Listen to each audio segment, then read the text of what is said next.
I meant for Boston Children's Museum to be a very short stop on my way to a career in social work. But I sort of got drafted to start their visual art program, luckily for me. And so while I was there for the next 10 years, I helped to develop an exhibit called the Art Studio. And in the art studio, my job was to help create a learning space where I would engineer experiences where parents, art-phobic, creatively challenged parents, sitting next to their children, all of them would have these really great creative experiences. There was plenty of opportunity for me to flex my social psychology skills to do so. It was really challenging. One of the disturbing things that I observed while I was there was that most of the artwork that was left over, particularly paintings, weren't really creative works at all. They were actually just symbols, one of 7 symbols particularly. This, in comparison to the infinite number of possibilities that paint presents. And this is what you would see actually in the art studio from European families or kids who were alternatively schooled or kids who had artists for parents. So this really nagged at me, what was going on, what happened. And actually it was no mystery. I had to watch this every single day. It's the grown-ups. It's these challenged grown-ups that I spoke of earlier were constantly barraging these kind of artistically advanced kids with their advice and help and praise, and just completely short-circuiting what would have happened just fine without their help, right? I don't even have to say anything about that. That's a nightmare. That's like an aesthetically bankrupt thing that has nothing to do with what that child, don't get me started. So all of this is, it's just telling that we are really unclear as a culture as to what creativity is. Not necessarily the people in this room, but your average American who isn't involved in the arts is not even really sure what they're referring to. And so when they go to the toy store, for example, and they want to pick up something for a creative child, they're likely to buy a kit for a craft. I don't see this just as a problem because as an arts advocate, I know that our creative economy, for example, is toast if we don't raise the next generation of consumers and creators of art, right? And because art is wonderful, I'm on board with that. But my angle into art advocacy is actually these guys, my young friends. Most children in Maine would be considered disadvantaged. These children in particular, my friends from Boston, were all homeless at the time when I was working with them. Not only do these children need to be creative in order to not be sort of edged out of the economy that they face in about 2040, but also if you just think about the mind-numbing realities of day-to-day life with climate change, I mean, that's Commercial Street under a meter of water level.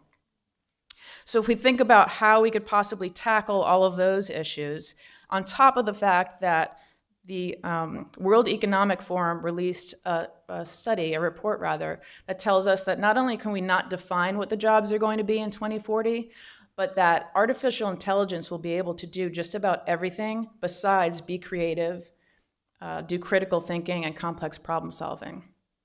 The good news is that we all know that creative work covers all of these bases, right? This child who's building who knows what with that stuff is doing all of the things that they need to do to survive. So whereas we have been thinking about creativity as being a great aspect of a well-rounded human being, we know that in 2040, it's literally going to be a survival skill.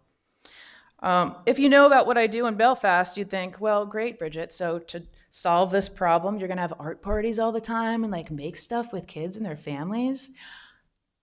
A little bit, yeah. But also, my outreach position allows me to travel throughout Waldo County and equip grown-ups who are around little kids the most with everything that they need to protect these seeds of creativity and innovative thinking. And so we have family nights or kind of crash courses with the adults where I talk to them. Well, I break the news that their toddlers are not making art for them or for anyone else. Please stop. They're doing scientific experiments that they really need to be doing. And so we talk about backing off and how to just kind of set the scene for a toddler to do the work that they need to do. And we also talk a lot about what it means when we talk about process over product. And I remind everybody that even with all of us in here, if we had a brand new material, we're not going to go ahead and make something really cool that expresses ourselves, right? We have to figure out how to hold it and what happens when we drop it, and perhaps what it tastes like, before you can move forward to doing what the kid in the front is, which is actually expressing an idea that she had. Another thing about process over product is a lot of language.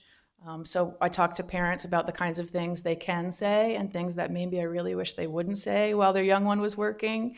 And also to emphasize the moments when the work is happening versus lavishing attention afterwards, right? So this ta-da moment where a child approaches you with their work and asks for your attention, to kind of turn that, literally actually, to turn that back around to them and give them that opportunity to judge for themselves what they did.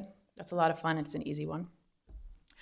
I have plenty of materials and packets and things that I've written that I want to disseminate to as many people as I can in Waldo County and beyond. None of it is rocket science. It really isn't. I know that. I'm not even a parent, so my apologies for criticizing everything that you do. But I would love to share what I can and to learn from you, but also if you take nothing else from this, but offense, I would love it if you would recompartmentalize the image of like a preschooler messing around with glue sticks and paper and move it from like your mental file of cute cat videos to the mental file of things that if we don't screw it up could really be our only hope. Will you do that? Thank you.